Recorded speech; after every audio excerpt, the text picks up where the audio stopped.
Assalamualaikum warahmatullahi wabarakatuh. Perkenalkan, nama saya Yang Oktaria, nomor induk mahasiswa 200865661. Prodi yang saya tempuh saat ini adalah Pendidikan Jasmani dan Rekreasi. Baiklah, saya hari ini akan membuat video tentang aliran rasionalisme dan empirisme, pelajaran filsafat olahraga. Rasionalisme dalam pembahasan tentang suatu teori pengetahuan, maka rasionalisme menempati sebuah tempat yang sangat penting. Paham ini dikaitkan dengan kaum rasionalis pada abad ke-17 dan abad ke-18. Tokoh-tokohnya adalah seperti Spinoza dan Wolff. Meskipun pada hakikatnya akar pemikiran mereka dapat ditemukan pada pemikiran para filsuf klasik, misalnya Plato dan Aristoteles. Paham ini beranggapan ada prinsip-prinsip dasar dunia tertentu yang diakui benar oleh rasio manusia. Dari prinsip ini diperoleh pengetahuan edukasi yang ketat tentang dunia. Prinsip-prinsip pertama ini bersumber dalam budi manusia dan tidak dijabarkan dari pengalaman. Ada tiga ide bawaan yang diajarkan Descartes, yaitu: 1. Pemikiran saya memahami diri saya, makhluk yang berpikir, maka harus diterima juga bahwa pemikiran merupakan hakikat saya. Yang kedua, Tuhan merupakan wujud yang sama sekali sempurna. Karena saya mempunyai ide sempurna, mesti ada sesuatu penyebab sempurna untuk ide itu, karena suatu akibat tidak bisa melebihi penyebabnya. Yang ketiga, keluasaannya. Saya mengerti materi sebagai keleluasaan atau ekstensi, sebagaimana hal itu dilukiskan dan dipelajari oleh ahli-ahli ilmu ukur. Sementara itu, menurut logika Leibniz, yang dimulai dari suatu prinsip rasional, yaitu dasar pemikiran yang jika diterapkan dengan tepat akan cukup menentukan struktur realitas yang mendasar.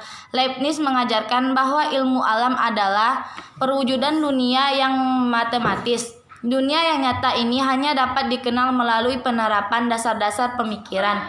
Tanpa itu manusia tidak dapat melakukan penyelidikan ilmiah. Teori ini berkaitan dengan dasar pemikiran epistemologis Leibniz, yaitu kebenaran logis dan kebenaran pengalaman.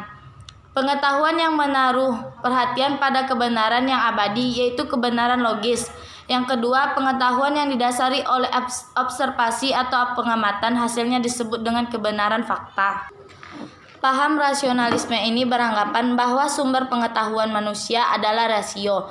Jadi dalam proses perkembangan ilmu pengetahuan yang dimiliki oleh manusia harus dimulai dari rasio. Tanpa rasio maka mustahil manusia itu dapat memperoleh ilmu pengetahuan. Rasio itu adalah berpikir, maka berpikir inilah yang kemudian membentuk pengetahuan. Semakin banyak manusia berpikir, maka semakin banyak pula pengetahuan yang ia dapatkan. Selanjutnya yaitu empirisme. Secara epistemologi, istilah empirisme berasal dari kata Yunani, yaitu emperia, yang artinya pengalaman. Tokoh-tokohnya yaitu Thomas Hobbes, John Locke, dan yang terpenting adalah David Hume. Berbeda dengan rasionalisme yang memberikan kedudukan bagi rasio sebagai sumber utama pengenalan, baik pengamalan lahiriah maupun pengamalan batinia. Thomas Hobbes menganggap bahwa pengalaman indrawi sebagai permulaan segala pengenalan. Pengenalan intelektual yaitu semacam perhitungan kalkulus.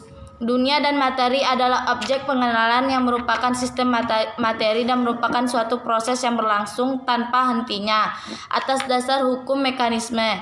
Atas pandangan ini, ajaran Hobbes merupakan sistem materialistis pertama dalam sejarah filsafat modern. Prinsip-prinsip dan metode empirisme pertama kali diterapkan oleh John Locke. Penerapan ini terhadap masalah-masalah pengetahuan dan pengenalan.